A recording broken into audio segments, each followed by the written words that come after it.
Hello! In this video I will show you how to perform hard reset through settings on Redmi Note 14 Plus.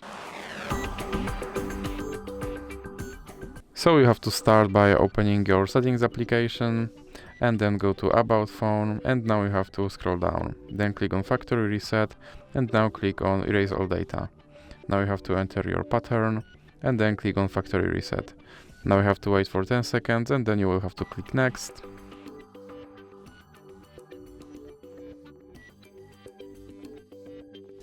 Then click Next, and you have to wait for 10 seconds again and click OK.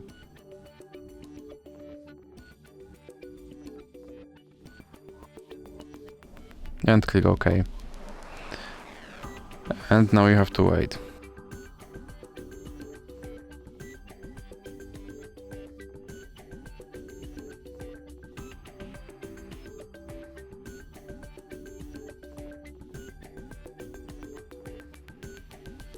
And as you can see, my phone is now back to its factory settings and I have to perform phone setup all over again. So that's it for this video. If you liked it, please remember to leave a like and subscribe.